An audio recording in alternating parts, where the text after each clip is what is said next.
What's up, Nombre? Hey, buddy. How's it going? What's shaking? We got some Cali vibe music going on here tonight, man, because it's all about Cali vibes. But before we get to the Monday night show, let's get things rocking here with our sponsors that make tonight's show possible. The official jerky of the Dude Network is Pegasus Jerky Company. We got all kinds of good. So you got the Assam Maple, you got the Blueberry Smoke, and you got the Peach Collab coming out here soon. We got Frickson Family Farms out of Dakota, Minnesota. Small town feels, big time deals. Anything that you possibly need, they got it. Even pork wings. That's right, pork wings. They raise all their cattle right there on site. They take care of them. They raise their own grain, good quality stuff. And it wouldn't be a show with Woodfire Whiskey without our official whiskey partner, Cleveland Whiskey, home of the Wheat Penny, and also the Underground Series, home of any flavored wood bourbon you can think of. Honey locust, sugar maple, black cherry, whatever you can think of, they got it. And also, until we meet again, out of Boston, get some New England type feels like some sirloin tips. I'm telling you, they are killer. $25 flat rate shipping across the country. And we're jamming out to the Expendables Sacrifice. I don't know. Nombre, you know what I went through to get onto this show, man. I needed some good chill tunes, man. I needed it.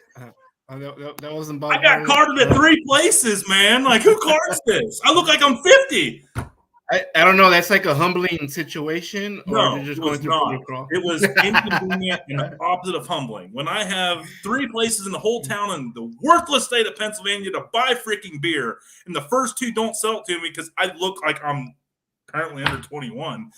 I mean, yeah. And I had to sell the last lady. I had to bust out some car salesman skills. Like, ma'am, look at me. I'm fat. I'm desperate. I need a beer. Like, I need this 6-pack. Like, you're like, I'll give you a nip slip, you know? Yeah, shit. I literally just tipped the gas station clerk $5 to look the other way to just sell me some beer. Like, that's what. Like, you're not going to jail, I promise. No, I said, ma'am. I said, my mom works for Sheets. You're good. Like, you know, I tried that card. You know, I was that guy. I was like, yeah, you know. So I went with the most high-powered IPA I can think of out of Southern California, Sierra Nevada. Little Big Thing IPA, because. You know, on top of forgetting my wallet at home with my ID, I also forgot my Cleveland whiskey. So, well, I do have whiskey. You got what? You got? Wait, what kind of dude? You didn't pour? That's a bottle of whiskey. That is not a drink. No, I mixed it. With what? 3 blocks of ice in the bottle? Just drink from the bottle and shove some ice cubes down in it next time, man. Like, good lord. Well, is that way I have to reach for a refill during the show? Everything's bigger in Texas, duh, including the whiskey pours. I'm an idiot. Well, I know who I'm excited to get on here, man. You've met this guy, you've cooked with this guy, you verified that he's not crazy, that he is real. He's good, dude. Yeah, straight, humble, badass. Yep. Yeah, and he's got a cookbook coming out. That's exciting. Which I already pre-ordered. Yes, I did today as well. So there you go. Yeah. But he's going to send us some autographed copies, I heard. But anyway, Woodfire Whiskey. What's up, Marco? What's up, dude? Hopefully I'm not frozen, but no, I am. But no, you're doing good. We're doing all right. We're going to do all right. Hey, thanks for coming on this show. There's millions and millions of people watching. Thank you. Yeah, I'm kind of afraid to show my whiskey pour after seeing, everything is bigger in Texas. I'm from California. Everything isn't smaller in California. But goddamn, making my shot look a little weak here. It's a little sipper, you know? Yeah, you know. Somebody had a bad case of the Mondays at the work with a pour like that. I can tell you that. Well, he's doing elegant. He's doing an elegant pour. He's doing a proper pour. I'm sorry. There you go. No, you're not. There you go. Pinky out. Marco, what? Hey, you're the Woodfire Whiskey, man. What whiskey are we bringing tonight? That's like I was been worried. I've been thinking about that all day. What? So right now, we're not going to talk about the whiskey that I have out right now. I'm not a huge fan of it, nor do I want to promote this brand. I'm going to drink it because I have the bottle, and if you have a bottle, you just fucking drink it, right? Right. Yeah, we're not going to promote it. However, Buffalo Trace is not far from me at any given moment. anytime. Oh, yeah. I've been getting lucky. I've been finding some Buffalo Trace here lately. So life's been good. Nice. Yeah, hey, sometimes you gotta get that bastard bottle out of your collection, you know? That's what you do. I've already talked shit about them, so I don't want to show the bottle. But they're not good at all. Why am I sipping it? Just because it's it's something to drink on a what day is it today? Monday? Is it Monday? Yeah. Is it Elijah Craig? Is it Elijah Craig? I actually enjoy Elijah Craig. I enjoy it. This is a piece of shit bourbon. That's a name brand to have. Hey, what are you drinking? Piece of shit. Yeah, I think piece of shit bourbon's marketable because everybody would want to try it once. Everybody would want to try it once. Or if you're like me, you're like, hey, it's on the shelf. I gotta fucking drink it, Can you imagine being with the guys? Give me that piece of shit up there. All right. We're drinking this piece of shit tonight, boys. Let's go. Can I get some of that shitty drink up there on the Absolutely. Yeah. Hey, man, a whiskey? Reach out. Hey, Marco, I saw you nodding your head there to the song selection. Did I strike the right chord, literally? Oh, yeah. That's some good stuff, man. That's my jam right there. That's from way back. Hell yeah. Yeah. You and the rock scene out there in Cali, man? Like, the Cali punk rock scene is money, especially from the man. I've been a part of like all of the music scenes in California, like no joke.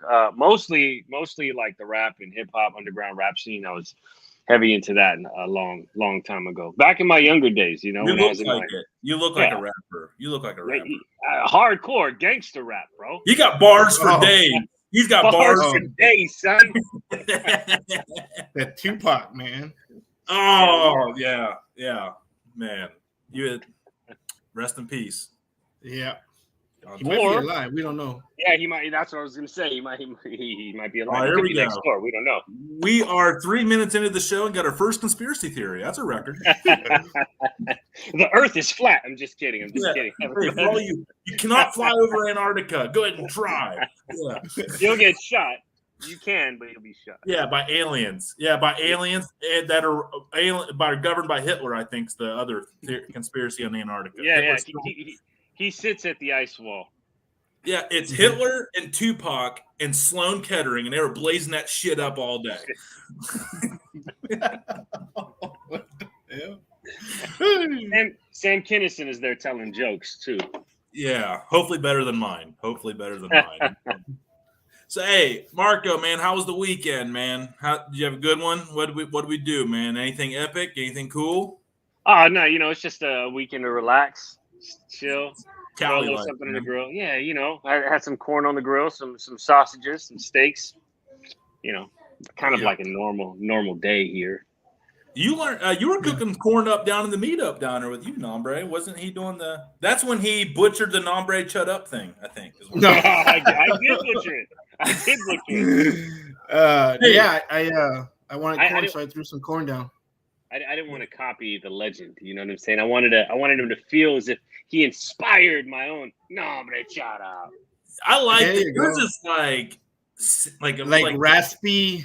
Yeah. Yeah, it's like the three ships that came across, that's how they would have sounded. The Spaniards coming across with that's something they would have said. Pinta de Santa Maria. Yeah, that's it. Yeah, history. I got a big brain, obviously, because that's my hair fell out up top. But yeah, I missed that. But yeah, I always go no, but shut up.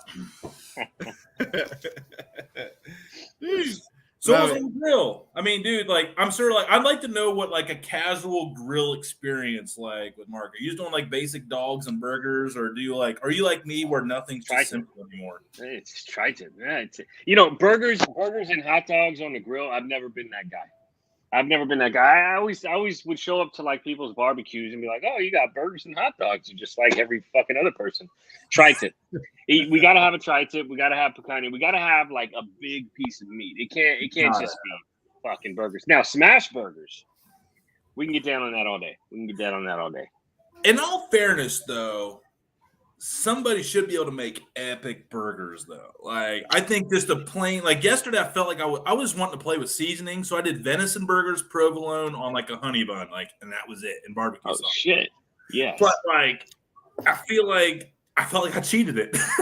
I'm like, where's the bacon? Where's the lettuce? Where's the tomato? Where's the bacon jam? Where's the 3 condiments to mix together? And yeah, make a sauce. Throw a beef rib on top of your burger. Something. Hey, it's going to happen. You heard it here first, folks. We're doing next weekend beef ribs on a burger. Let's go. Beef ribs on a burger. And like we say in the Bay Area, we don't really say it, but some people say, "Yeah, did I mean?" You know what I'm saying? It just means you know what I'm saying. Yeah, did I mean? Yeah, y'all mean? That's what we say. Y'all mean? Y'all mean? You know what I'm saying? Yeah. That's he played good basketball. Yeah, I mean.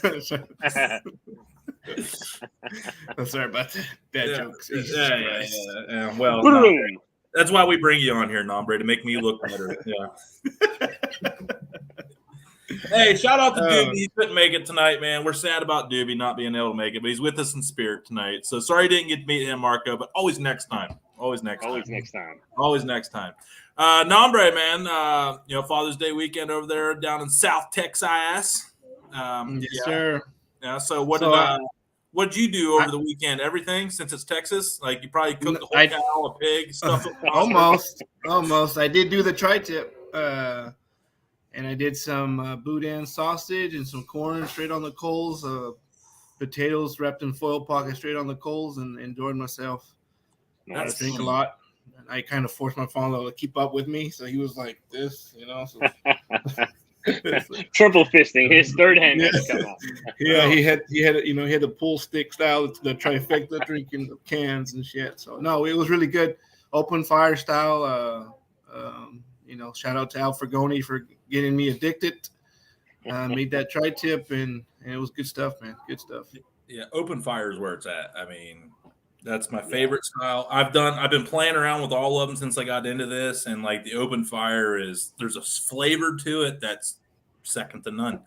Like open fire spatchcock, man. Like, sign me up, like, all day. Okay, well, now you said spatchcock, you need to try Al Fragoni's frog chicken. Nope, I refuse. Yeah, I gotta try that method. So check this out. Spatchcock. What are we doing here? No, let me tell you the theory. Okay, so you separate the breast from the legs, right? Okay, what cooks faster normally? The legs, right? Yeah, the legs. Correct. Okay, so when the legs get close, you can manipulate where you move your chicken, and it's just the breast because it's completely separated. You have so you put more heat resting under the breast. Now, spatchcock, it's like an open book. Yeah. You have the breast in the middle, and you still need to get the legs, and you're like this. But if you have the frog chicken, now you can shift it back, which I did. I cooked some zucchini, and I put the legs on top of the zucchini because the chicken breast needed a little bit more. And I never overcooked the thighs or anything. You're talking about moist chicken. But that's what I'm talking about, though. Like, because the chicken breast you pull off at 165 and it's thicker meat, so on the spatchcock it's going to take harder to get that centered at 165, where you got your legs and wings, which are smaller. So they're going to get up to temp quicker because it's a smaller chunk of meat on a spatchcock. So I like that spatchcock because you get like about 185, 190 on your leg as your breast is getting 165 in the middle if you got a big fat breast. Each to their own. Yeah, listen, just because you heard it from Al doesn't mean it's true. No. I like cooking my chicken like a brisket. Probably is. I like to cook my chicken like a brisket, so I smoke it to 165, and then I take it off, I wrap it, and then I put it back on the grill until it's 250 degrees. It's so dry, it's beautiful. I was like, where are we going with this? I was like, this is some shit I'm not ready to talk about right now. Man, I kept the poker face as long as I could because I was like, I lost you for a second. I was like, and then you like fit. I was like, no. Oh man. Oh. Hashtag brisket chicken. Hashtag brisket chicken. There is one method of cooking chicken that I wanted to be wrong so bad, but it was right. It actually worked. So I won't name the guy's product, but this guy who owns the seasoning company. You right? can. I can. I'll say Dano's name. So he told me he ain't affiliated. Season the chicken with Dano's and then put it in the oven at 350 for 90 fucking minutes. 90 minutes, right? So when he told me this, I'm like, this guy's fucking ridiculous. There's no way this is. I mean, the chicken's gonna be dried out. I mean, it's gonna be like 200 degrees. So whatever. I humored it. I tried it, and I was proven wrong. I pulled that chicken out. It was juicy. It was tender. and it tastes like his seasoning. We'll leave it at that. It's not bad. It's really good. He's not. But yeah, He does not promote the Dude Network. I'm not gonna hate on him. I promoted his stuff for a long time. I like it. It needs salt. Gotta love when you use it. He's had some good reviews and he's had some bad ones out there, and I think that goes with any line of rub, really. He's a nice guy. Oh, So that. But he was actually right in his method. So I guess that's like his original chicken recipe for how he uses his seasoning and shit. 90 minutes in the fucking oven. I thought it was gonna be dry and terrible. Crazy. Nope. Some of the best chicken thighs. It has to be chicken thighs, by the way. Oh yeah, I was gonna ask. But he always does his shit in the air fryer, man. I wish he dropped the air fryer. I mean, originally he was a cast iron guy. Yeah, he put air fryer cooking on the map in the last 18 months, and I'm like, come on, bro. Like, let's put the Cuisinart away. These air fryer cooks, they're blowing up. These air fryer cooks, they're really hot right now. What can I say? Dude, I cook my chicken nuggets and French fries and corn dog nuggets in the air fryer. That's it. Maybe a hot pocket or some shit. So I did a chicken. You don't smoke it at 350? Come on, who doesn't smoke hot pockets? You did chicken parmesan in the air fryer? Yeah, I impressed myself. I tried the wings once in the air fryer. They're the worst taste. They had like no flavor. I mean, maybe Are you sure? I've done that too. It just took forever because I got. I see what you need. My boy, he just put this out. What's his name? Al Fragoni just put out the salt and pepper. You got to put that salt and pepper on your wings before you start, bro. And then you can cook it however you want. It's gonna be perfect. Continue. And if you miss it, you get some of his chimichurri. There you go. He just dumped some chimichurri. That shit is so good. I still haven't tried his chimichurri. It's good, dude. I know. I've made it a couple times. My wife and no one in the house likes it, so it hasn't been a high priority. But I want it, and now so you definitely in the house, and it's my decision and my money, and I'm buying a bottle. Is she watching? Love you, honey. Hope you're watching. They gave it to me. If you're the only one that likes it, then buying the bottle is perfect because then you can measure to yourself. Yeah, it's actually a really good. And you always have it. It's a good buy. You just add red wine vinegar and oil to it, right? And that's about it, right? Yep. Mm-hmm.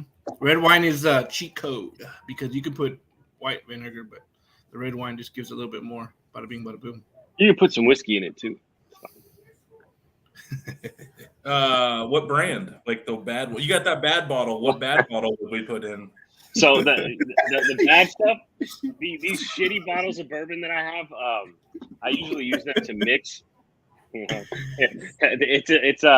I got like the blur feature on right now, so nobody's gonna see the bottle, but it's a shitty fucking that's bottle. Jack. He's got Jack. No, it's not Jack. I don't think anybody's even heard of this brand, to be honest with you. They sponsor me. I wouldn't know because you're not telling us. So yeah. I did tell everybody about it once when I was sponsored by them. Oops, that's how you break a contract. Well, this was a long time ago. We're good. But I didn't say their name. Okay. All right. Fantastic. Yeah, we did. We still did. And yeah, Marco's. We're gonna get a few more whiskeys in him here, and then. She was watching. Talks a tough game. Shit, that sucks. Love you, Dad. No season for you. No seasoning. No chimichurri for a long time.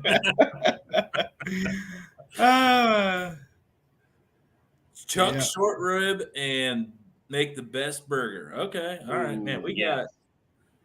Yeah, don't forget. We got a whole conversation over here we're missing out. Yeah.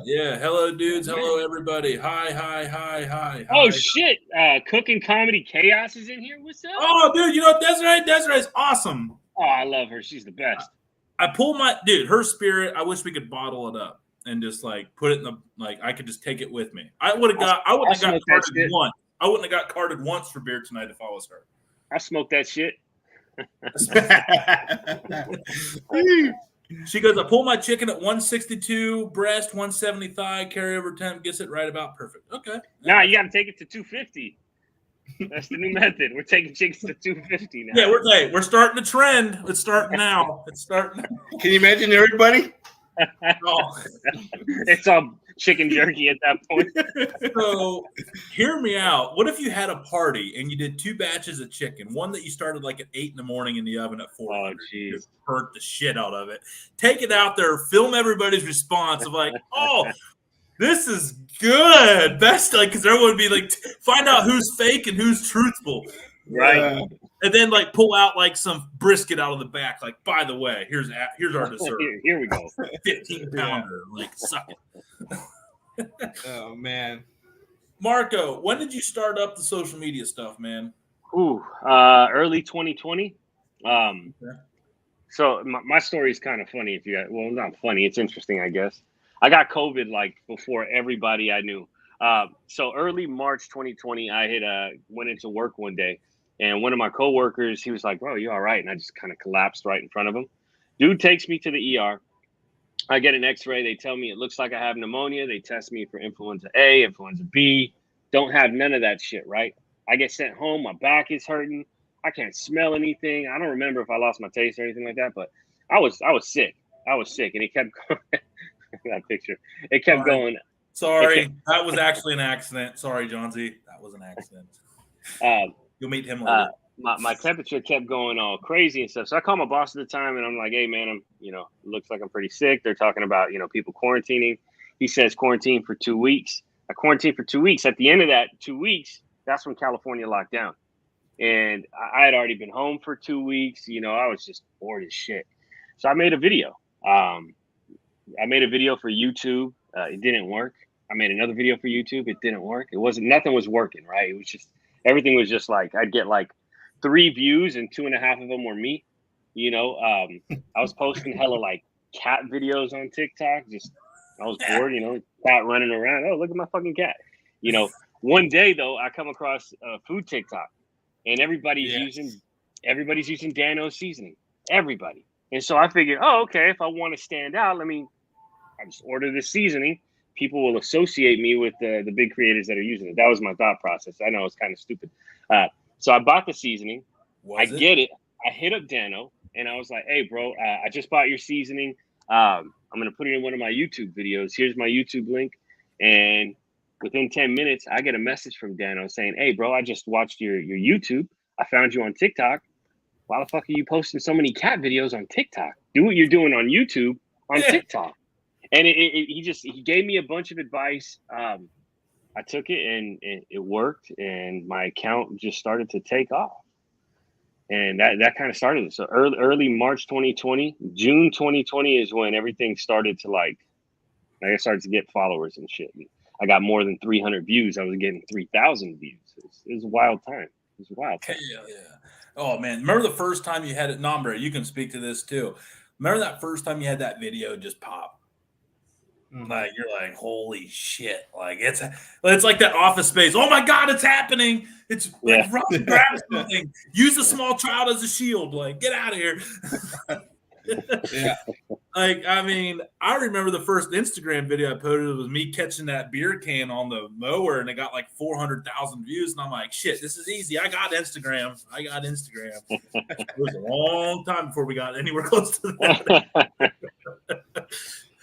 But no, that's awesome though, man. So yeah, I think we ask everybody that question that comes on here, and I don't know, Nombre, you've watched a lot of the shows. I would say like 90+% of the people that have been on here at this point, because we've had a lot, other than like the OG Barbecue Hall of Famers.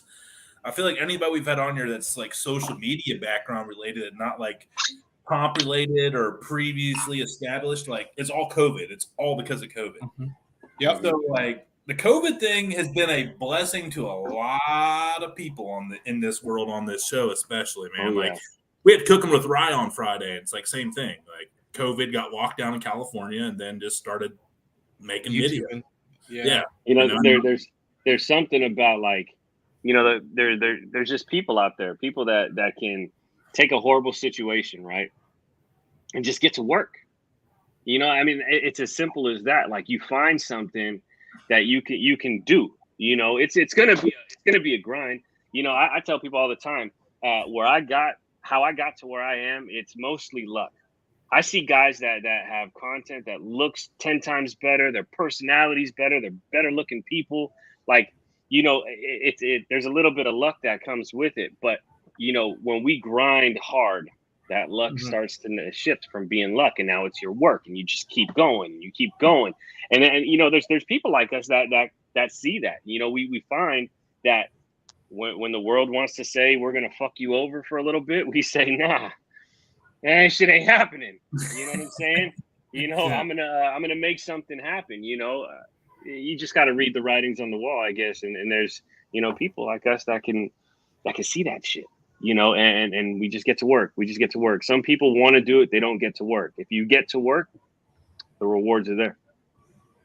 Yeah, and that's where it's at. And honestly, it's like when you get that video to pop, because Nombre, you just had one pop on what we call filler content of you just making like a grilled block of cheese and like you know, and like we've all posted those videos, and you had I'm not calling you lucky because you're very big, Nombre, on your side too.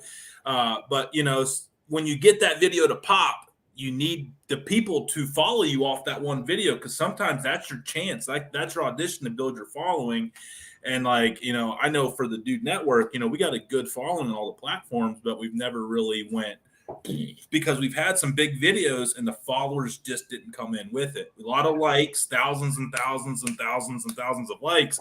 But yeah, I'm with you on that, man. Luck, but I think luck is designed. Some people define luck as when persistence meets opportunity. You know, that's what I always, you know, you're going to get that opportunity, but you got to be persistent to create those opportunities for yourself. And, you know, and that's probably what you did, right? You started doing like daily content, and then you just got some that weren't cats chasing each other's tails. And then you just finally got some followers come in, right? Yeah. My cat videos were very cute. Hey, I want to go back and watch those. I might even collab with one. You never know. They're gone. So part of the advice that Dano gave me in the beginning was, he said, delete every video you have, start over from fresh. I saved all the videos, don't get me wrong. Now, I started over. The one that started it all. You got to do the one that started it all video. I have that one. My cat jumps on my counter, and I'm like, okay, this is day one of quarantine. Today we start eating our cats. You know, my cat will just walk by the screen. Maybe not that one. Maybe not that one. So when did you integrate the famous to the red meat? That was an accident. That was kind of that wasn't an accident. You know, I guess I brought up this guy for a reason, because we're going to talk about him, Dano. That was his idea. 100% his idea. July 2020, I remember, because people started like calling me out saying, "Oh, I slapped the meat before you." I'm like, whatever, bitch, I did it first. Anyhow, July 2020, Dano sent me a big bottle of a seasoning, and he was like, "Hey, what I want you to do is fill up your hand with a bunch of Danos, hold up the chicken, and just spank it on its ass." And so I did that, you know, and it got a little attention, not much. And then a few other creators started like really like blowing up with their slaps, and then I was making Chuck was one. Chuck Flavor Train. Yeah, he's one. Dude, that guy slaps shit out of the fucking room, bro. If he slaps me, you're guaranteed to find it on the fucking moon. It's no longer on the planet. I watched him slap some ribs, and it was like, bro. Just try to. I imagine if Chuck slapped me, bro, I'd be like in a million pieces. I see these things, and it just goes flying. But so you don't take no shit off nobody. I talk about the meat slap because I tried it once, right? I was like, okay, Marco does it, but like when you do it, it's a different sound. I'm like, what am I doing wrong? You know?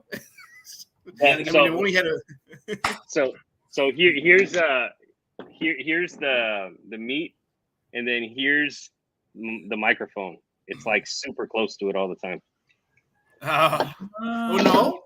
Well, I have a video that I'm kind of far, and I'm fighting through the wind, and usually it's a solid little slap, man. You talking about loud skin? Oh. Yeah. Let's verify it. Hey, on Marco, let's verify it. Hey, can I have everybody's attention, please? Cheers. That was a pretty loud slap. That was, but it also helps when you're slapping a big old fat porterhouse too. I think it's the cup. I think I get a little air in there, and then you gotta get the cup. Yeah. I mean that's just math.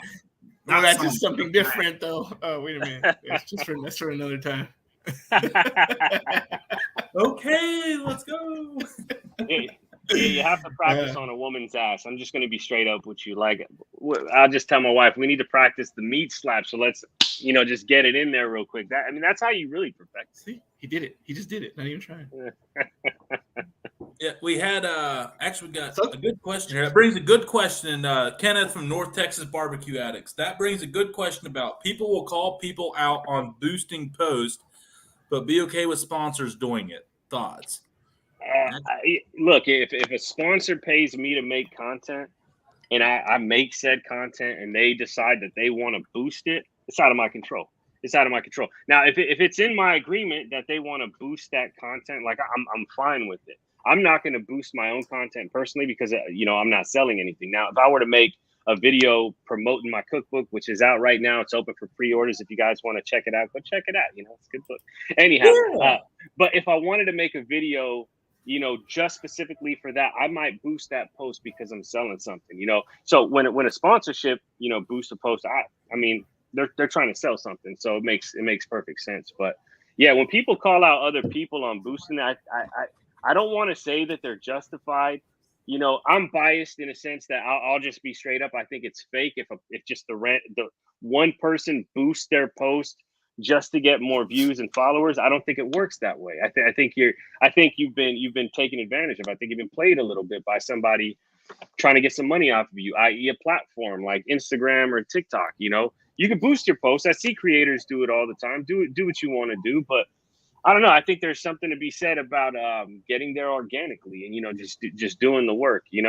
But if it's a brand and you're trying to promote the brand, there's something specific about that creator to a brand. They probably should boost their stuff because they need to get that brand awareness. Well, and that's where I was going to disagree with you at. Sometimes they throw out some some credits that are like really like $10 and we'll give you another $50 free. You're like, all right. I mean, that seems like a pretty decent. Well, I'm saying for a new guy, like we're talking about, you got to get lucky. You got to get that one to get out there. But if you feel really good about your content and you feel that if you get it out and like sometimes you have to buy new eyes because if the algorithm's not in your favor and you're not in that common algorithm to get out there and you feel really, really good about something that's really great. I'm not saying like I did yesterday, like a venison burger with provolone, don't boost that shit. But if you do like a Hatch green chili, like brisket, and shout out to Doobie obviously on that one. But I mean, if you do something epic and it doesn't get any love and you think it's going to help bring new eyes to stay on your channel, I think it's okay. I think situations are situational. I would say, be careful which platform you do it on, number one.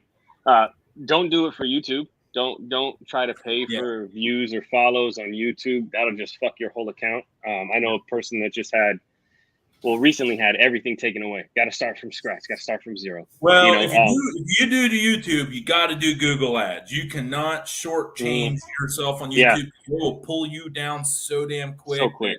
Yeah. On Instagram. What's up, Suckle-busters in the house? Hey, Suckle-busters. I think boosting on Instagram and TikTok, for new creators, the algorithm might not pick you up. Right. I guess where I'm biased in the sense is that I never did that, and I'm not going to judge anybody that does it. If you want to do it, go ahead and fucking do it. I'm not going to gatekeep, trying to grow your way. Do whatever the hell you want. I just look at it from a different perspective because I didn't do that. I had to earn it.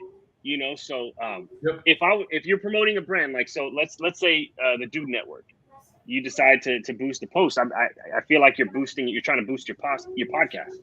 I'm just Woodfire and whiskey. Now I have a product. Now I have a cookbook. If I were to just boost my shit because it wasn't getting love, I don't know. That's just for me, for my normal recipe videos, just, if I'm making, brisket nachos, for me, it doesn't make any sense. It's like we should earn it, right. But then again, I may not be right. Take what I say with a couple grains of salt because I don't have this all figured out. You can look at my accounts right now and I'm not growing on any of them. I'm growing on YouTube a little bit, but Well, when you already have all the active users following you on TikTok, Marco, I mean, where the fuck do you go from there? Well, I'll tell you something, man, and this is going to sound a little ungrateful, but 1 million followers isn't exactly as special as it seemed when you get there. It feels like it is, but if you can look at my account right now, okay, every day. I may go up. It could happen, but most days I'm coming down. I'm going backwards in following. My viewership, my engagement has completely tanked. So 1.7 million followers, and the video I posted today barely got 20,000 views. The video I posted yesterday barely got 8,000 views. The video before that, barely 15,000 views. 1.7 million followers. So really, where's it? So if 10% of your followers, that's an average of 100K, and that's not happening. It just blows my mind. Can we all agree on this platform? Because my wife's got like 40-something thousand on there, like, more than what I got. And same boat. Like, I feel like followers are completely irrelevant sometimes on TikTok, man. It is. If you want to make money on these apps, the engagement is where it's at. The following is just a number. It just tells whoever the fuck wants to hire you, this is how many people it could potentially hit, but it never does. Right. So, I mean, 1 million followers, it's really not that special. It doesn't equate to, making a ton of money. I've made some good money from this, but it's not like, I don't know. It feels good to be there. Don't get me wrong. It's nice. Yeah, I can brag. I have 1.7 million. And then I show some people my account. It's like, oh, but you only got 10,000 views on that video. What the fuck? And I feel like when you, sorry, number. Go ahead. But that's just people envying when they make comments like that. So that just fuels me. Oh, you have 1 million, but only that. Hey, it is what it is. Every dog has its day, I think that people like you, Marco, have more pressure for sponsors than most because they see that big 1.7 million and they're expecting somewhere at least somewhat close to that. And then if it's like 8 to 10,000, they're like, yo, man, like what the piss, man? Like you have 1.7 million followers and like, we paid this money and we got like $8,000. Like we could have done that on our local radio for a fraction of the price. Like, like I feel for people like you though, man, like that are like in this like full time, making shit happen because that's a lot of pressure. Yeah. You got a lot of expectations to live up to with that kind of following, you do. And, I think the one thing that's true being a content creator, whether you want to boost a post or not, the one thing you don't have control of is after you hit that publish button, after you hit post, you have no idea what it's going to do. No idea. Mm-hmm. You just mentioned a filler video getting a ton of views. It's amazing how that happens.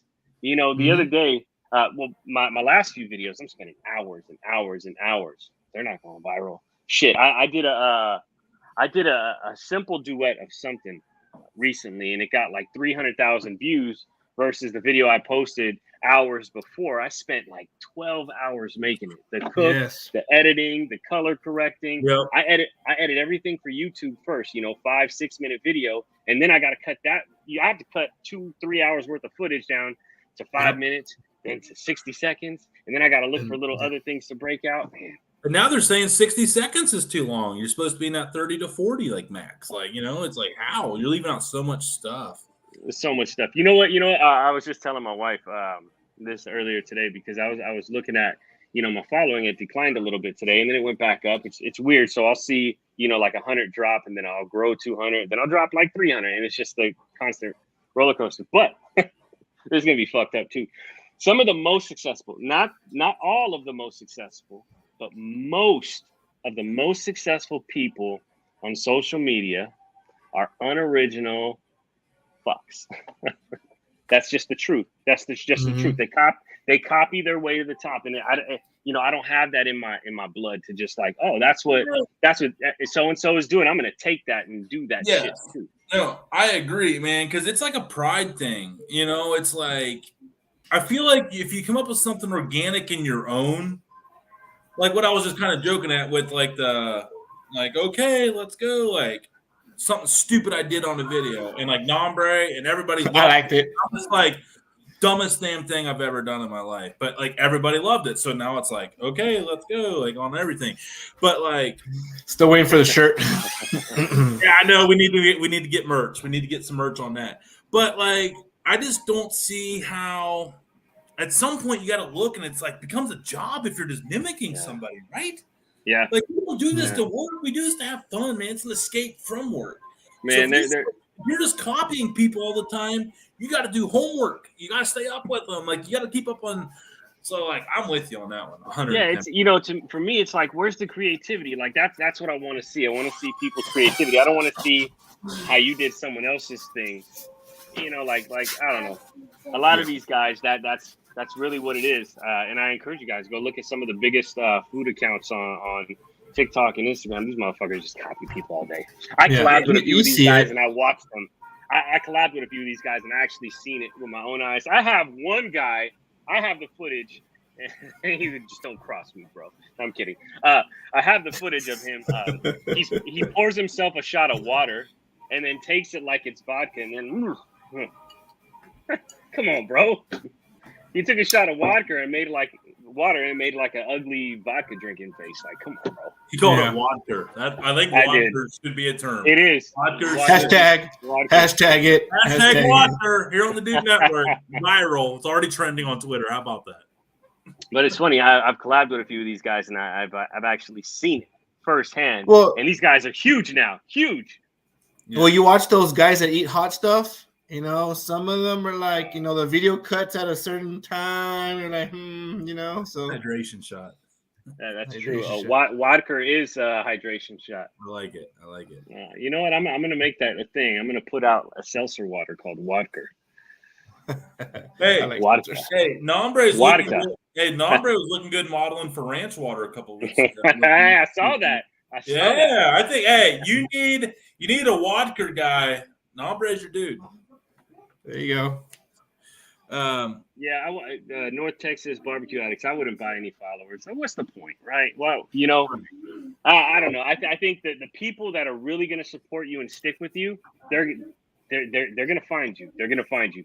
I wholeheartedly believe that I got hella lucky, and that's why my growth just kind of took off. Don't buy followers. Do what you want. Well, I have no way. Don't buy followers. If you're going to do anything, buy exposure to give yourself a chance to get followers. If you're going to do anything. If you have to do that. If you have to do that. But only if you're like struggling. I don't got money. But I could be wrong. I could be wrong. There are creators out there that I won't even put this out there. I know this though. But what you can do. Man, he wants to bury everybody. I love it. I wish he would. Bro, so my boy Carlos and I, we talk about this all the time. Oh, Carlos is getting buried. No, sorry, go ahead. Smoke and Vine Carlos. We talk about doing a podcast where we start roasting creators and exposing some of their bullshit. I don't know if I'm that able to do that. Fire though, man. But I'll watch. I can. I would. I think a lot of people would. I would watch. And one of the creators would be exposing myself. Like I wouldn't expose anybody without coming at myself first. You know what I'm saying? And showing you guys some tricks that I do behind the scenes. So it would be like, bro, I'm gonna get it too. So are you? You're gonna fucking get it, bro. So yeah. It could happen. I'll just leave Catch these hands on my podcast. Suck it. You've been exposed podcast. Yeah, we're gonna have John Z. Hey, you're more than welcome to stick around for the after party, Marco. Like we normally about quarter till here, we bring in John Z. You've met him before, so you don't have to go. We obviously want you to stick around as long as you want because this is awesome. Yeah. So, all right, this is another question we like to ask everybody. So, what is one thing that you learned how to cook on social media, being in California from other parts of the country that you now love? So let's go ahead and expose me a little bit. Every fucking thing. Okay. Every fucking thing. So, going out to Texas where I hung out with Carlos. Sorry you had to do that. I know. Terrible time. No, but that's where I got exposed to more open fire cooking and the actual art of it. Okay, everybody's grilled on a Weber. You've had a little fire under your charcoal. You put some meat there. Fantastic. But being in Texas, that was my first time actually being exposed to that style of cooking. A lot of the stuff that I've cooked has been the first time I've made it. I did grow up cooking. I grew up with a chef in my house who taught me a lot. But I mean, everything that I've made on social media, not everything, a good 90% of it has been my first time making it. So you learn as you go. I'm not a chef. I worked as a line cook maybe 6 months out of my life. I've ran restaurants, but mostly front of house. But everything, most of the stuff that I cook, I'm learning for the first time. I'm trying it out. Yep. Yeah. I'm not what I'm saying is I'm not the expert. I'm not that high class chef. Obviously, I make fucking sandwiches, sliders, and steaks. You know what I mean? I'm not like this Michelin star guy. I don't ever want to be. I don't think anybody actually wants to eat like that. You know what I'm saying? You're not rolling with anchovy paste, turning it into a scratch Caesar salad. Yeah, I'm not doing that. I'm a guy that likes to cook. I get fucking hungry, and I'm gonna figure it out. I love this guy. That's it. Hey, Nombre knows me, man. Like, that's me. Like, I just go and adjust on the fly, and the end product's the end product. Like, absolutely. Yeah. I mean, when I hung out with Carlos, you introduced me to something for the first time. What was it? Machitos? Machito. No, Machitos. Yeah. That's South Texas. Yeah, that's how South Texas. You got to grow up with that stuff. Yeah. North Texas wanting to know where in Texas, not North Texas. About 8 hours. We met at Alfregoni's warehouse in Bernie, just north of San Antonio. Bernie. But yeah, Massel, he's self-taught. Yeah, Stadium Pizza. Let's go. But hey, man, John Z, we're going to bring you in here, sir, for the after party. It's going to start off right now. I got to let him know because sometimes he's just, waiting patiently, and I put him on the spot, and he's not ready, and totally my bad.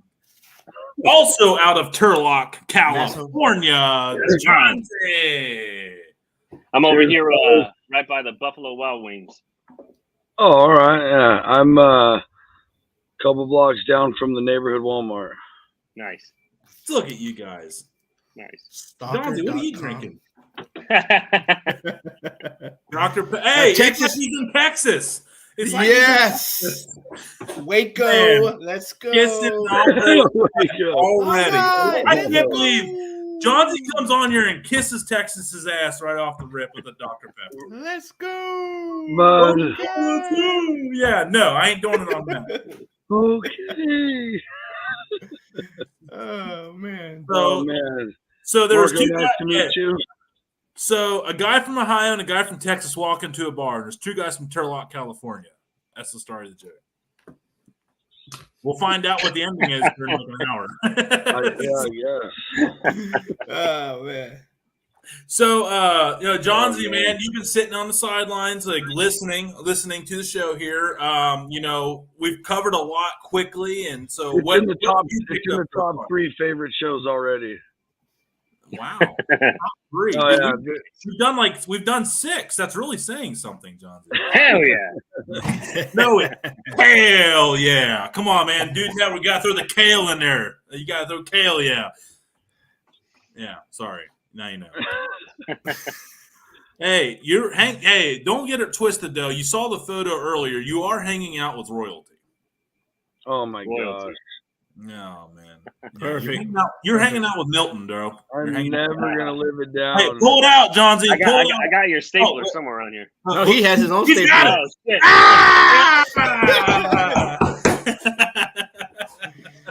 Yeah, we're gonna need to move your desk to the basement. Yeah. I'm gonna need you to work the next 6 years. And see, that's the thing, and I'm the type of guy to burn it down. So don't threaten me. So, all right. So, yeah. What meats have you seen that you'd like to learn to play with that you haven't been able to in California? Ooh, Al was talking about one. Matambra.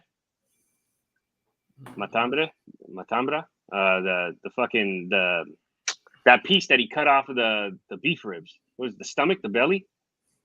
He said you tenderize it in milk. I think he said you tenderize it in milk, and then you cook it and you make a pizza out of it or some shit. That's what I want to try. Like a pork belly pizza, but with a beef belly? Yeah, I think it was the belly. That'd be an epic pizza. Beef. Yeah, it's right. It's right under the short rib. It's right under the short rib. Okay, That piece of meat. Yeah, not you know the that piece that he cut off? Yeah. It was this huge piece that he cut off of the beef ribs. It was massive.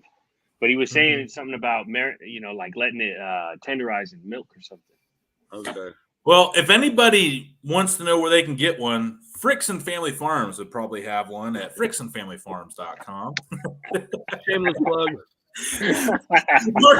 You got it's a thing of the show, man. We throw our plugs in when we can. We go with the flow and we insert. Like that's brilliant. That's fucking brilliant. If you really want to try something epic, I suggest the sirloin tips from Meat Again. Oh, here we go. Until he's a pro. And then you can wash it down with some Cleveland whiskey, and then your dessert will be some Pegasus jerky. Let's go. Yeah. He's a pro. Oh, shit. Hey, 8 years of radio from college paid off. Look at me, Mom. That's I made it. Hanging out with some degenerates on Monday night, not getting paid $1. We made it. Hell yeah. Thank God for that communications degree. We made it. Woo! Woo! Good time. Lord, I apologize. Oh, man. So where do we? Oh shit! Whoa. All right, that was an extra one. They owe me another $10 on that. That was an accident. Everybody have a good fun. It's funny we're getting paid. That's the funniest part of all of it. Yeah, that's the real nice. But the things I'll whore myself out for some free smoked beef. I'm telling you, man. The free shit is like my favorite part of the whole like influencer experience. Like the money is cool and everything, but like having random companies, random people like send me shit. That's fucking amazing. Like I've gone to my PO box a bunch of times and people have sent me like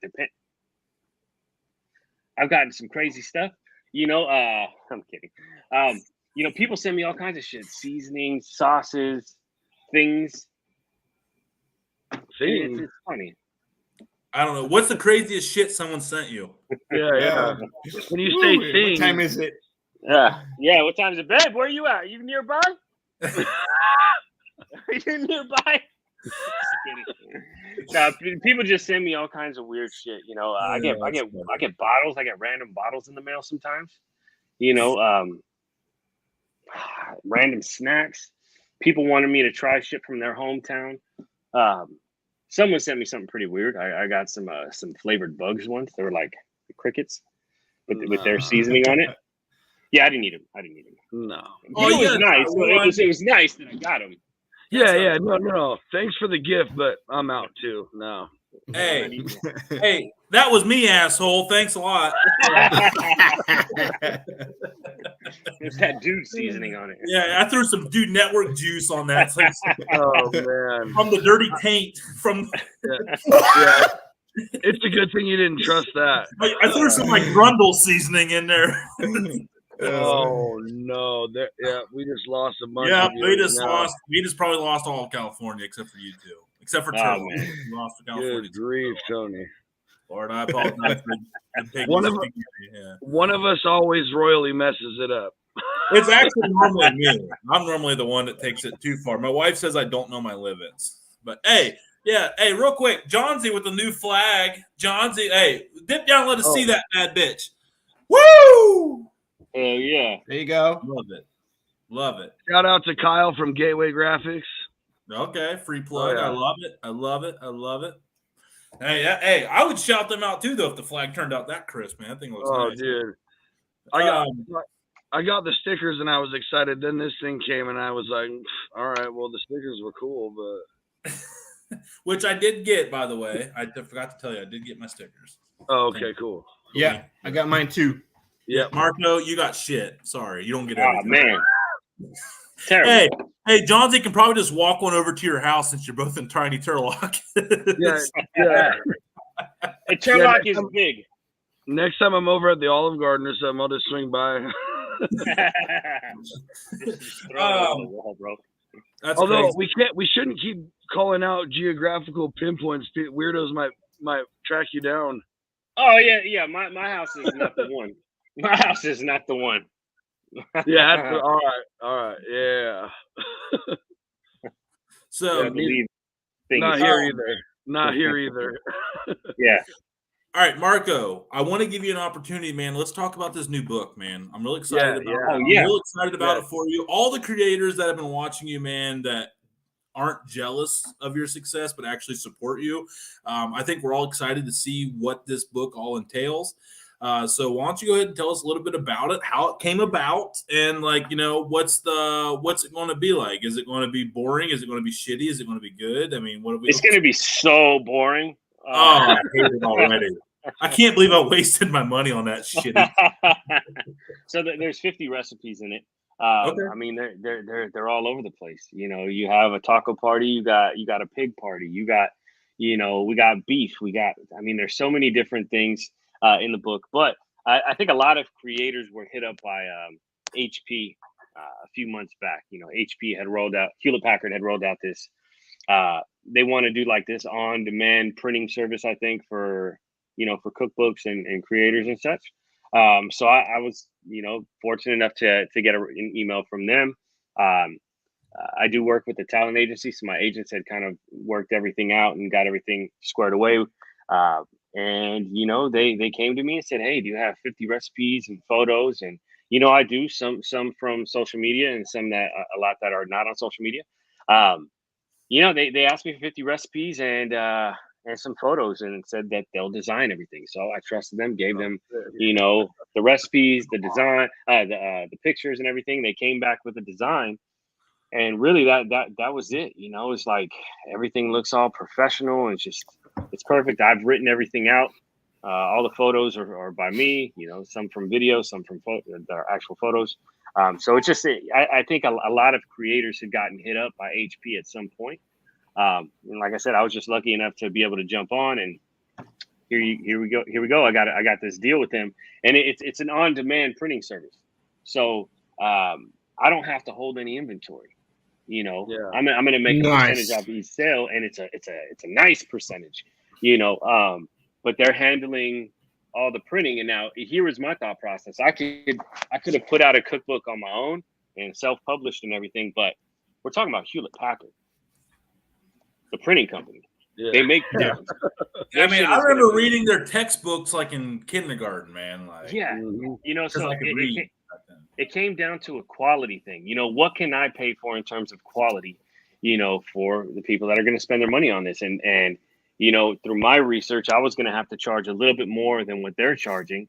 And I was going to make a little bit more, but then I got to handle shipping and all kinds of stuff. And now, I don't have to do that, so it's a partnership with HP to put out this cookbook. It's out for pre-order right now. And I think they'll start shipping around July 13th. Hell yeah. But it's been a while.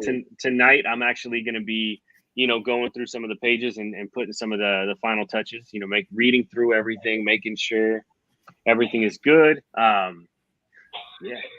Here we are, I know. I think we've already started selling quite a few. So, dude, did you ever think in the world that you lived in when you got into this that you'd be 2 years from now like selling cookbooks and shit? No, hell no. I'm a cinematographer. I've owned a videography production company for about 13 years now, going on 13 years. Oh, wow. I've worked on short films. I've worked on feature films. I've worked on documentaries. I've worked on commercials. I've worked on so many different video projects. So, to be making food content, this is wild. Now having a cookbook, this is wild. But that's awesome. That's epic, man. Happy for you, man. Do you have one recipe in that book that you're most proud of? Yeah, I do. My beef ribs. They're the easiest thing to make, and it's my favorite thing to eat. Fucking beef ribs. Beef ribs are so good. I mean, it's not even. So my beef Amen. ribs aren't even. It's not even a recipe. I just tell you how to cook it. I mean, salt, pepper. You take it to a temperature. What's your temp on your beef ribs? What's your temp on your beef ribs? 203. 203. You know, but it's really just tenderness. You know, it's the feel. But like, I mean, really, it's salt, pepper. You take it to a temperature. There's nothing to, you know, making beef ribs. You could easily fuck it up, but I mean, if you do, you fuck, man, what's wrong with you? You know, if you fuck up beef ribs, like, what's wrong with you? It's 3 steps: salt, pepper, and take it to a temperature. You know, and you could put some hot sauce till you start getting snot out of your face. Oh, bro. Don't remind me about that hot sauce, man. I'm still burning. Whoa! I want to be reminded and told of the hot sauce. Let's go. Bro, you can't bring that up. There's this guy, Elijah. Elijah's Extreme Hot Sauce. He's an evil man, delicious man, an evil fucking man, but delicious. Man. Makes some good stuff. God damn, this sauce, bro. The sauce, it stole my soul. My soul left my body. It was floating in front of me. It was laughing at me, right? I think it shoved its finger up my ass. It hurt so bad. Like this. How many knuckles? How many? How many? Oh, we're counting? I lost count. I don't know. That hot sauce will fuck you in your ass, man. It's not good. It's delicious. It tastes delicious, but no, it's like fist in the pink, fist in the stink. Like, you know, fuck, man. Hello, lady. Yeah. Now it's a show. Let's go. It's a super skewer at that point, you know. Shout out to Vic and Super Skewer. Yeah, shout out to Vic. Shout out to Super Skewer. Endorsement of the year for Super Skewer. But yeah, it was equivalent to a fist in the asshole. The Super Skewer, folks. Get one today at Super Skewer. The Super Skewer Award. It was go on over. All right. We went too far. If you try that hot sauce, just you've been warned. That shit is wow. I feel that I have been warned. After that description, I feel we've warned adequately on the dangers. I'll describe. Here's a better description. For me, it was hotter than the one chip. I like the first description better. Yeah. I didn't get a good visual with the one chip. Yeah. One chip did nothing for me. 2 fists in each hole. I'm there. I'm with you. Skip the bowling ball with 2 fists, man. Oh man. Oh, why do we always overdo it the last? How about the Dodgers? But hey, the tacos in my book are actually my favorite because I love tacos. I eat tacos every fucking day. Oh man, that was my question: is how many different taco recipes are in there? Because you're always slapping tacos around. I think I have like 6 or 7. How many do you got total? If you had to take a guess, I have a lot. You know, so I kept quite a bit out of this book. I have a ton of recipes. Obviously, I have a ton that I've posted online that I could let out too that have been forgotten about. You know, but I want to make a book all on tacos, like crazy. I'm talking crazy. You know, like traditionals. You know, the stuff you get at the fucking taco truck. You go to the taqueria, you get that stuff you get. You know, and then taking a different approach. You know, like Korean style.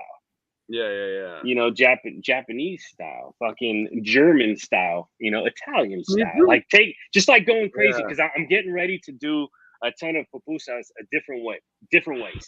Like people, you know, and I'm gonna get a ton of hate from people online because it's like it has to be a certain way for social media, right? But man, I'm about to go crazy. So I was on a podcast about a year ago. How dare you expand your horizons, Marco? You selfish prick. How dare you? Why are you gonna be so original? Jesus Christ. This guy. Who brought this guy? Who brought him? That's what it is. I'll tell you guys what I did. I did beef rib pupusas, and they're they're smoked beef rib pupusas. Haven't edited yet. It's not ready. You know, I'll get to it in a few weeks, but yeah. That's that's one, but like I want to do others. Like I want to do, an Asian style pupusa. I want to do like a fucking German or a French style, like these different flavors. What time's pupusa dinner? Huh? What time's pupusa dinner?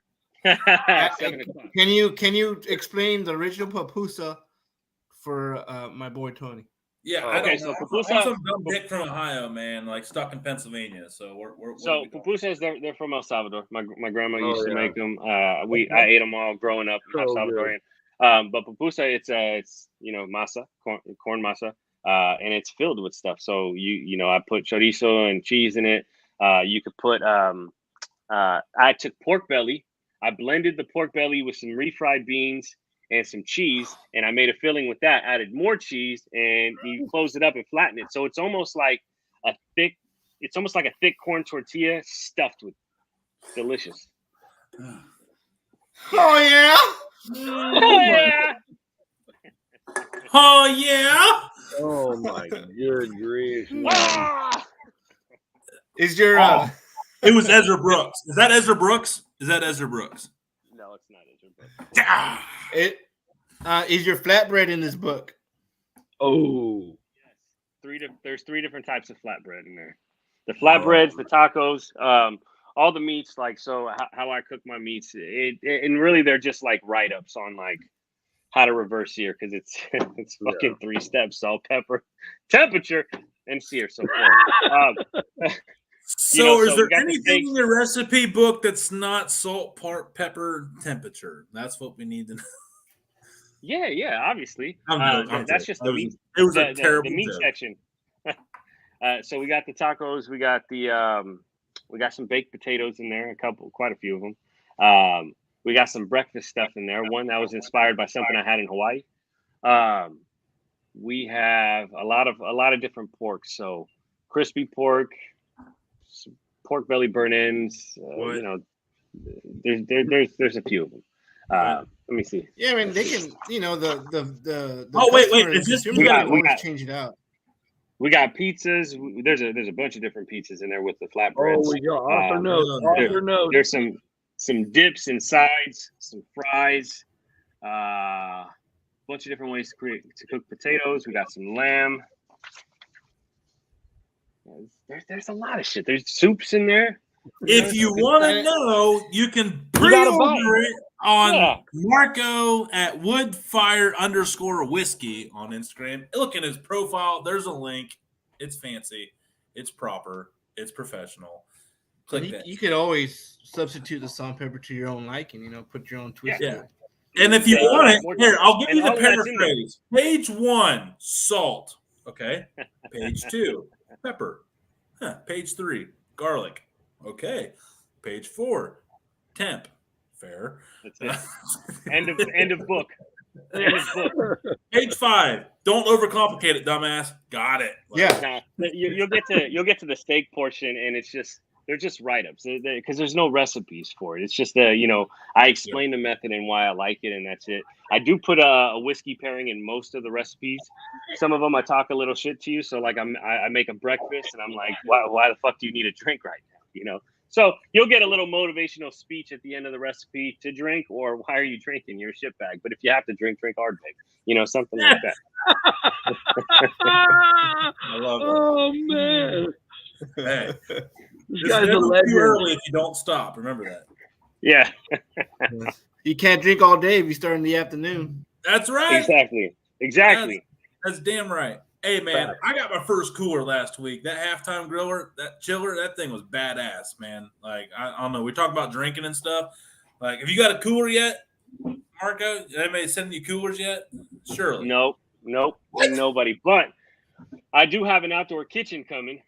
So I have a deal that I just did with RTA, and I have a whole 10-foot outdoor kitchen being built in a couple weeks. Ooh. Damn, homie. Yeah. So hold on, I'm doing the math. That's 1.7 million on TikTok, and we get an outdoor kitchen. Okay, all right. Yeah. Well, I hit up the company, and when I hit them up, I was like, hey, I'm on social media. I'd love to give you guys a shout out. Kind of talk to your marketing. And they came back to me with a deal after looking at my stuff. It was. Oh man, that's awesome. Oh, cool. That's right. Hey, reach out, because if they say no, you're in the same spot. If they say yes, you're that far ahead. Hell Exactly. Yeah, man. Like, hey, anybody that's worked in sales, like social media is the right place for them, because the worst case scenario is they're like, no. Like, I hit up Johnsonville the other day. They're like, hey, nice picture. And I was like, oh my God, they actually saw one of the posts. And I was like, all right, let's go. Okay, let's go. You know, There it is. There it is. Yeah, there it is. I want to play that. I got to slow it down. We're going to lose it right as soon as it got gone. But hey, you guys, I gotta head out here right now. But oh, Marco, that's right, man. Hey, it's your show, man. Right on. I appreciate you guys hanging out with me and letting me hang out with you guys. Yeah, nice to meet you, man. Anytime, Marco. Hey, ladies and gentlemen, dudes and dudettes, the man, the myth, the author, and soon to be Pulitzer Prize winner, Marco Wood at Wood, Fire, and Whiskey. Hey, seriously, thank you, man, for coming on, man. It was a blast. It really was. Thank you. Appreciate it. All right, guys. See you, buddy. Later. Keep it fly. So, hey, man, what a guy. What a guy. Yeah, down to earth. Dude, that energy is exactly Yeah. what we needed right here, but that's perfect for a Monday night. Dude, That was a live one. he is not afraid. He doesn't hold anything back. Whatever you want to know, cameras, lighting, whatever. He's not afraid to give it that knowledge. Yeah. Not the double fisting. No, we don't want to be doing that one. Yeah. That got a little aggressive there, but hey, when it's that good, you got to go all out to describe how good it is. That's all I can say. I should go find and watch over the fence and take notes on everything he does. Yeah, man. Like Johnsy, it's midnight. What are you doing? Yeah. Oh, sorry. Sorry. I'll come back tomorrow. Yeah. Sorry, but real quick, how many spritzes of vinegar did you put on that pork butt? Like, how big is Turlock, by the way, Johnsy? How big is Turlock? You make it seem like a pretty small town. It's like 40 square miles or something like that, I think. What's the population? Oh, Jesus, man, I don't want to mess this up. When I moved here, it was like 50-something. Oh, that's pretty big. It's probably like 70 or 80,000 maybe now. It's grown a bit. Wow. That's crazy. It's got that. There's a certain small townness to it, though. Yeah. So in a way. Where you live, is there a gap to the next town, or the next town's just clustered up next to where you live? So to the east, there's no gap. Everywhere else, there's a little bit of a gap. Okay. But the little town, I'm not even sure why the little town next door. It's just like, because there's a gap all around that far for a minute.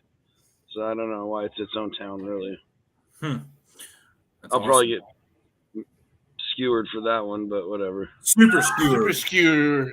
Yeah, hopefully they use Vicks at least. Hey, do you think if I sent them the clip from earlier, they'd be interested? Who? Super Skewer. If I sent them the comparison to the Super Skewer, I think they'd be interested with a double fist. I could talk to Vic. We can get him on the show. Hey, if we can get be like, hey man, you had the best endorsement. If you were compared to double fisting a person, like, how do you feel about that? Like, yeah. I don't know if we can. I don't know, man. I loved him, man. I didn't expect the I didn't, and that's just gonna make me seem like I'm a prude, and I'm not, because I love cussing. You're definitely not a prude, bro. I definitely, yeah. But man, when I saw him come out here like throwing down the hammer on some of these words, I'm like, let's go. Like, exactly. I was pissed going into the show because of me getting a beer situation. So I was like, all right. Guys, we were in the studio getting ready, checking our mics, and he was fucking lit. Like, he was like, coach getting his ass whooped at halftime to the second team that sucks. You know, it's like, oh man, yeah.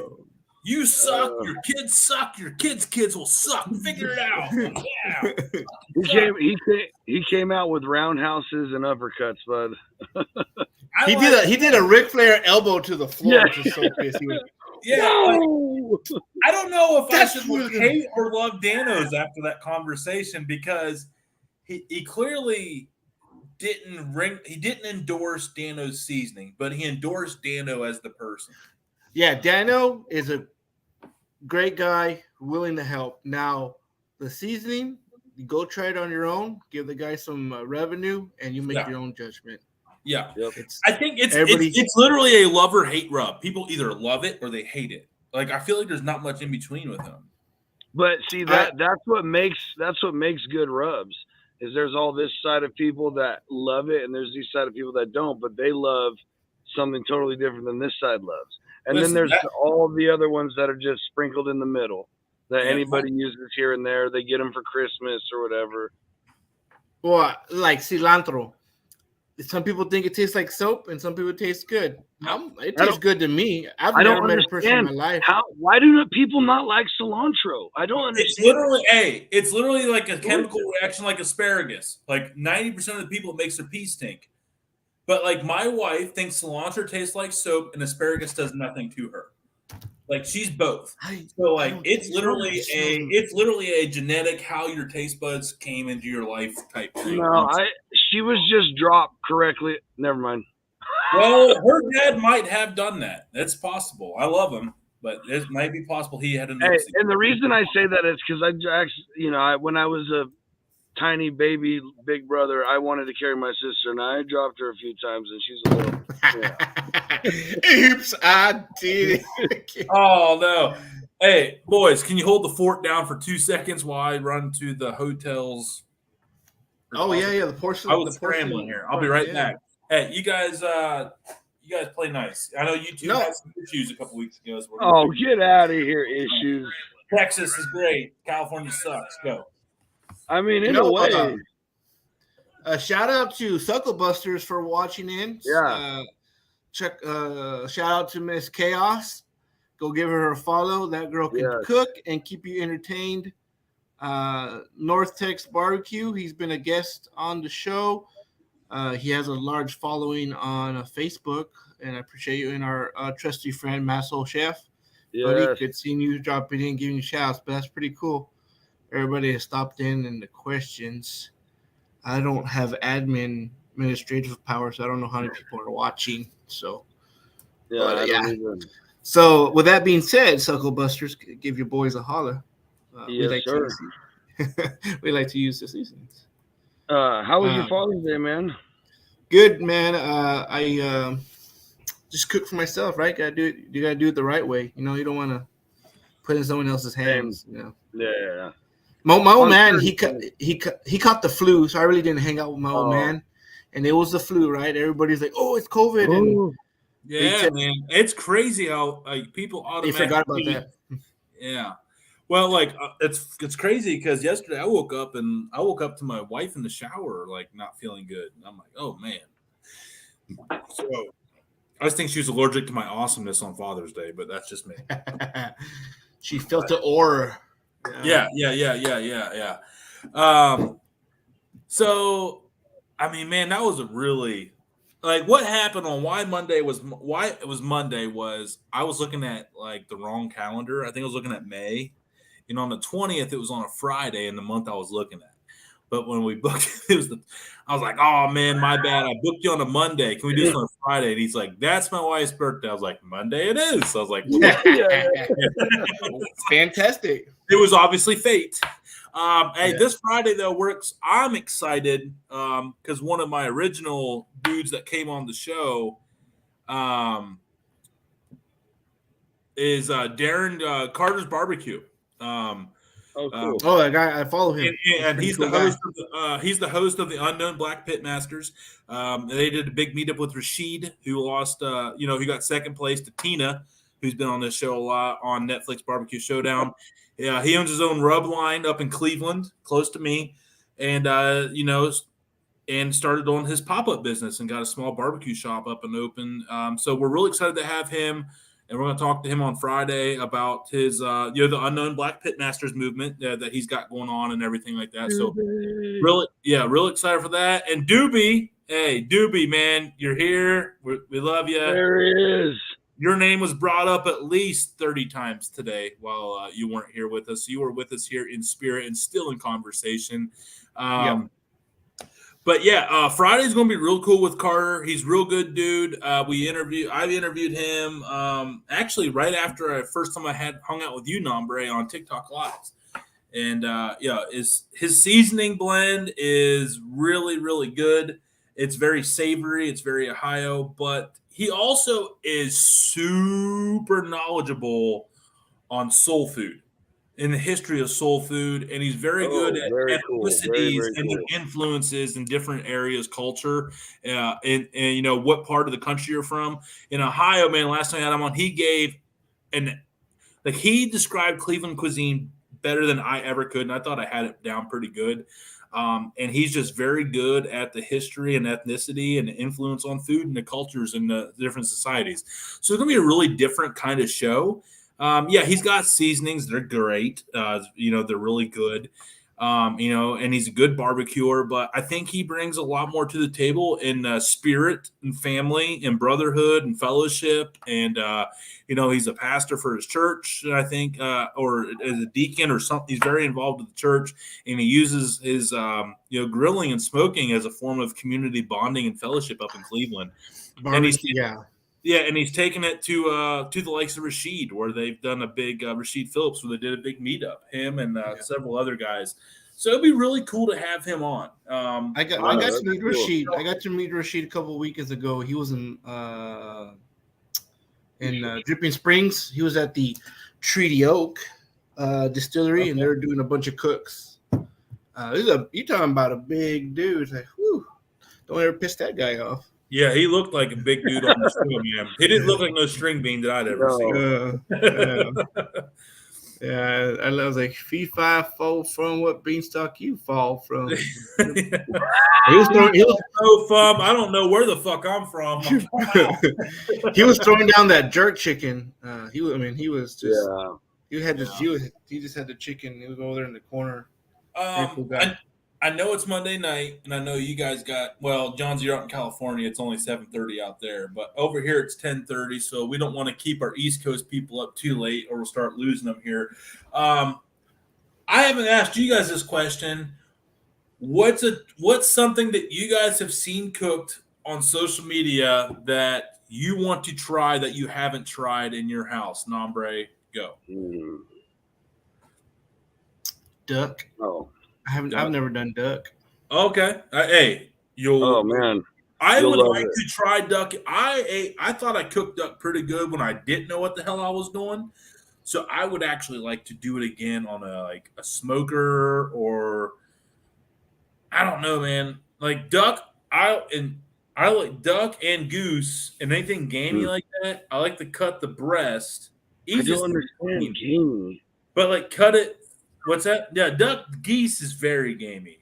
But you never had Johnsy's talked about this before. He's had a mature lamb. You never had a mature lamb, like an old adult lamb, kind of like oops, a little too old to be eating, kind of that gamey. See, here's the deal. When you shoot a shotgun, you don't get to decide what age that duck was. You don't know that. And you just shoot. And but the word gamey is just a taste. I know what gamey tastes like. Well, there's different. Every duck tastes different. Like a diver sea duck. Oh yeah, of course. They taste like shit because they live nothing in salt water and crustaceans, like eat shells and stuff like that. But like your mallards, your but like your mallards, your wood ducks, your inline, your teal, Donald and Daffy. Yeah. Yeah, Luigi. Wait, what? Louie and Louie. Yeah. Louie, not Luigi. Hey, even Uncle Scrooge. Fuck it. Uncle Scrooge, yeah. Hey, that dude needs shot, man. But talk about some gamey meat. Uncle Scrooge is Scrooge McDuck definitely. I always like to cut them in cutlets and then put them in the cast iron, olive oil, roll them in some batter, and then do cutlets, little strip, like fried strips, and that was really good. But yeah, I would like to do something more epic now, like bacon wrapped duck. Ooh.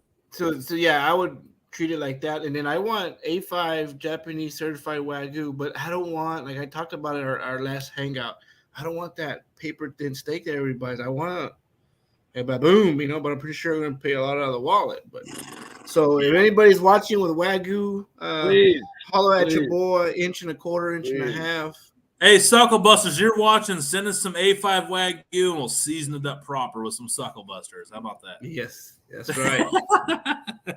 Yeah. No, in all seriousness. Okay, so hey, great job on that one, Nombre. Johnsy, next. What have you not done that you want to do? That's mine too. I want some real deal Holyfield. Just once. I was up in the hills this weekend, and there's this little town, and they have this really cool meat shop where you can get like ground elk, and that's where I got the bison tri-tip and stuff. Okay. And it's labeled red Wagyu. Now, it doesn't look like marbly like Wagyu. I'm gonna be straight up, but these steaks are unreal. So I had cooked in New York, and I have a ribeye in the fridge that I'm going to cook. So I don't know, but so your bucket list is about to be checked. No. I want the real deal Holyfield. That exactly what Nombre said. You want the that ribeye, certificate of authentication and all that. The real deal. Okay, so wait for someone to say cat. So to say something different, what I really want to do is I want to get a whole bone-in ribeye roast and dry age it and do some dry age steaks. I just found a local meat market about a 40-minute drive, and you pick your steak or your steaks, and they dry age it for how long you want it, and you come back for it. Oh, that's sweet. Dude, you got to take full advantage of that, man. Yes, I bet you. As anyone does. Oh, it's Smoking Joe. 4A Outdoors of Smoking Joe. Okay, Smoking Joe. What's up, brother? I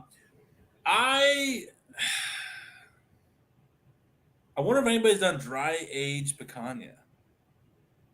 No one's done it. If you know who Chef Cuso, you ever see that guy? I've heard of him. Out of New York or something. He's huge. That guy has dry aged like everything, duck, all kinds of stuff. So yeah. He's a younger dude, right? Yeah. I've seen that guy. So I have the advantage of I have access to charcuterie. So that's another goal that I have. I want to dry age my own. I think you can turn the whole pork one into what they call Lanza. Okay. So I would like to make some of that. And then, also I want to do some capicola and some salami and, maybe even some prosciutto, but that takes a lot more than 6 months. But I think it's like 9. I've done it. Yeah. Yeah. They have like hog legs hanging in there that are 3 years old. Oh, man. Can you imagine just giving a little slither? Dude. I have had that slither, and it's everything you could possibly imagine. Probably, yeah. It's an experience. It's like butter, but it's meat. Like you're eating meat, and it's like it's melting. Like bacon grease, man. Oh, it's insane. It's insane. Mm-hmm. I'm glad you brought that up because I have like a roundabout family member that has a bunch of property out here on like prime pig country in California, and he doesn't want them. They're a problem for him breeding his horses, and so he's got a deprivation tag, which means all about that. Yep, get rid of them. And so I want to just get it. I want to get a couple of those guys and do the whole pigs into charcuterie, like salami, the stuff you said, and do some German like Pfefferweissens and just go nuts on a couple wild hogs. It's gonna be cool. I also like my cousin's pate and liverwurst. The liverwurst, it sounds bad. No. But I like blood sausage. I know you're around the same thing. Ooh, no. Yeah. Blood sausage would be similar. But yeah, the liverwurst was pretty good. Like with crackers, man, it was like he put it in the jar and it was like a dip, man. It was like a spread.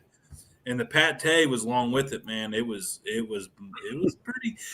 If you I get people like turned off by liver, but if I would give it to you and you ate it, and I say nothing, and I told you what to guess, you probably wouldn't guess liver. See, the problem for me isn't the liver.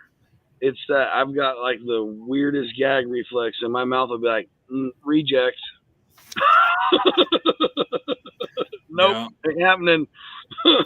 Okay, well that's fine. That's fair though. But the pate is also a adult pate is really nice, not cat pate, but like meat pate. Well, isn't it like a cat, like the cat, like Purina cat pate, like for the cat? Yeah. I was like, man, I was like, around pate around. Like, let me clarify. Yeah. Hey, we got millions and millions watching of the Dude Network people in 2025. You never know. You never know. But no, that's pretty cool goals though. I mean, hey, I respect the A5 Wagyu does not interest me on the level of you guys. Like I would try it, but I'm not going to go sneak it out. Like it's not on my bucket list. Here. I'm not rushing out to buy that either. No, like I mean, it's just not even like I know you guys want it though. Like I don't even really like. I don't want it. Like because the question is like, what's one thing you haven't done that you absolutely have to do? And like the A5 Wagyu is not an absolute, but in this stage, but like right now, I'd like to learn how to do more dry aging. Like that's my goal by the end of the year. I want to do something dry aging. So you don't dry age your steaks like overnight or for a couple nights with salt? I have dry brine. Sorry, dry brine. I have done a couple dry brines. I definitely do overnight. Anytime I go to smoke something, it's definitely overnight. I thaw it out the night before and I season it. If I know I'm cooking it the next day, guaranteed it's out on the counter the night before, and then I put it up in the microwave so that way no flies get to it and shit. So I put it up there and seclude it and lock it up and put salt on it or whatever the seasoning is. Really. So, dude, like almost. Anytime, even when I do beef ribs, I've done it with a couple of briskets, tri-tips, picanhas, chuck roasts, whatever. I will cover it in kosher salt and stick it in the fridge and dry brine at least overnight. And it just, like what it does is it pulls a bunch of moisture out of the meat, then it melts the salt, blends with the salt, all that myoglobin, and goes back down and it just does something different, man. Like I've seen meat come out better looking once I did that than when I bought it at the store. Right. And you can do that. I actually do that like a couple hours before. Oh yeah. All it needs is an hour. Or like it depends on the thickness, obviously, and stuff. But it also depends on what kind of seasoning you're using too. But if you're doing just a straight sea salt on it, then it pulls that shit up and pulls the salt back in. But anytime you got a blend that's got heavy salt content, it also picks up the nodes of the seasoning mixed in with that salt and pulls it back down in too. I air dry the chicken, like for chicken wings, so I can get that crisp. Yeah. Yeah, if I remember. I don't always remember. We're talking perfect situations here. I've salted the skin of a turkey before and like dry brined it overnight to do that too. Okay, like the same way. Huh? Yeah, I don't know if it worked as well as I don't remember. It's been a while. But I don't remember. But it might make sense though because turkey's such a lean, non-fat existing meat. So if you dry brine it, then you can kind of preserve the moisture as it soaks back down in throughout the cook, and you already know you got your brine down in the meat. I like it. That might work. And I'm gonna settle it right now. I'm with you, Nombre. I'm a spatchcocking fool, but that bullfrog chicken, bud, is dynamite. Yeah, I'm not doing it. I don't know, Tony. I'm telling you, that was one of the juiciest chickens I've ever cooked. And just the real quick, spatchcock though. Every time I've done 3 spatchcocks, and they were all money. Like my argument, I like my argument where like the smaller chunks of meat get up to about 180, 190, as the center of the breast gets to 165. So like this thing cooked exactly perfect the entire time. I pulled it No. See, but I think the spatchcock. I mean, I'm not arguing with you. I'm just putting out my case. I just think that the spatchcock does that too, and I think it's just another version of a spatchcock. Like, I mean, yeah, essentially it is, but I don't know. I don't know. I think there's something to it, man. I think there's maybe. I mean, obviously, I got to try it at some point. I got to try it to see if it's bullshit or not, you know, because if it changes my life, then fuck spatchcock. But I mean, dude, listen, hey, Joe, get out of here. Joe, who is this guy? Who invited you? I did it with that Sweet Heat, and it smells and tastes fantastic. Just in the Hey, can we give a shout out real quick to Willow Seasoning? Can we? Thank you. Yeah. Dude, hey, Jonty, I've got to ask your opinion on it, man. Seriously. That shit changed my life last night when I tried on that venison burger. There's 3 solid flavor profiles of that seasoning: sweet, heat, and pepper. It's so good. It's the coarseness of the pepper changed everything. Like, I put some in my hand. Like how I try. Sorry. Yeah. Every time I try seasoning, before I put it on anything, I put a dab in my hand, lick it. Mm-hmm. And I even had my wife, who's and like Alyssa, I love her, but she's a little picky. Are you leaving? But even she was like, "Oh, like okay." And I was like, "Okay, let's go." Yeah. Like, not literally let's go like he did. Oh, there you know he's back. Here you go. Yeah, I was like, yeah. I was just saying goodbye to someone. Sorry. All right, bye, friends. Bye, John Z. friends. Bye, friends of John Z. If you don't know who John Z is, look at his flag.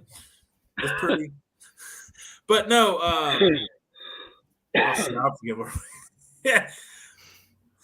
Oh, but the whip, I put it on there, man. It was money. I liked that it had the texture to it. It wasn't super fine. It wasn't suiting anything like that.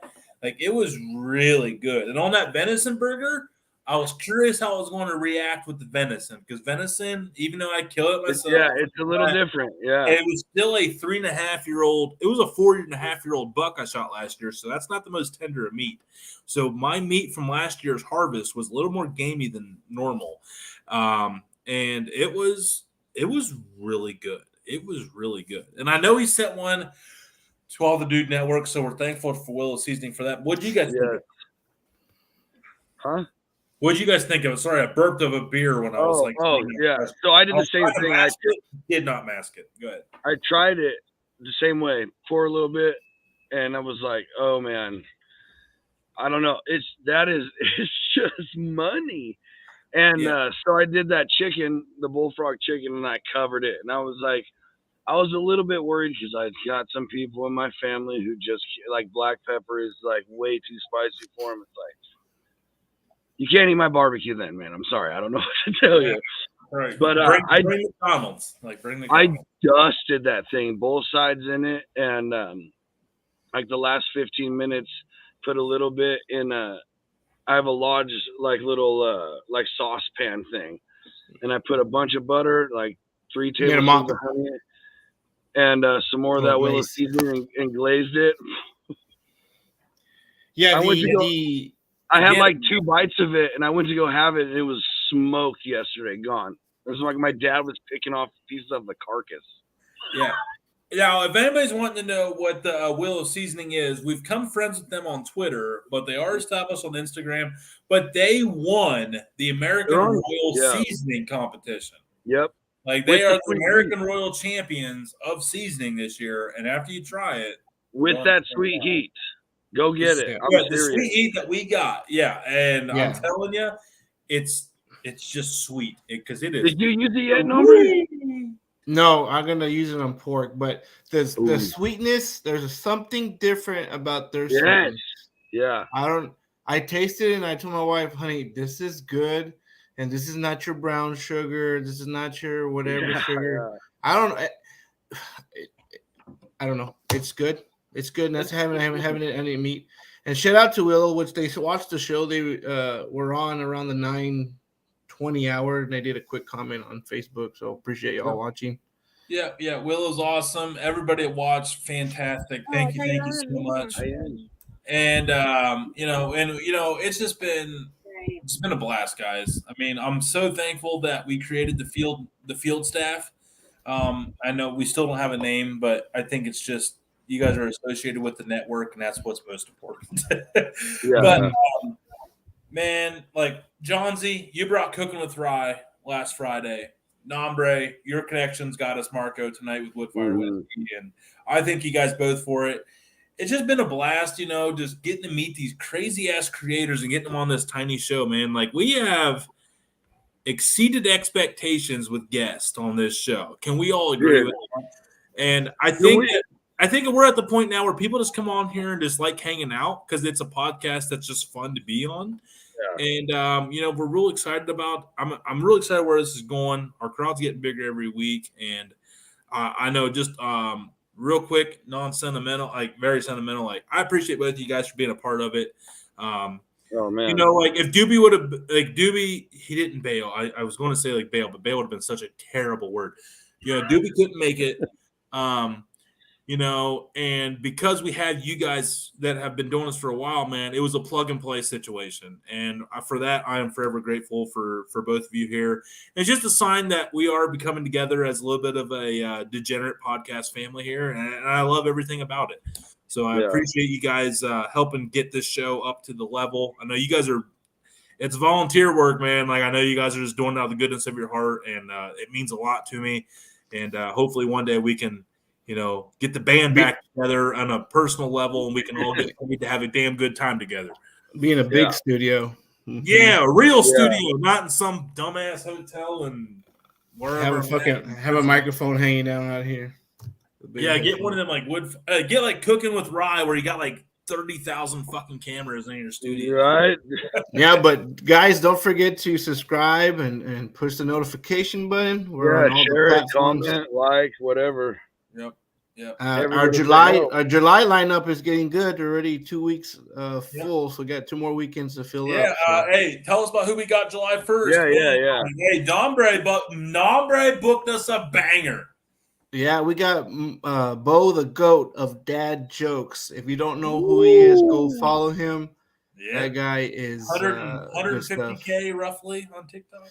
Yeah, that guy that dissects food history. He's a food historian. I call him the food historian and the god of dad jokes because sometimes my favorite kind of jokes. I crack out too loud. I crack up too much. Like I laugh at myself because I'm cracking a little too hard on these dad jokes because they're like, boom, perfect. I love them. So Yep. Real Good Barbecue. What up? Real good, brother. What's going on, man?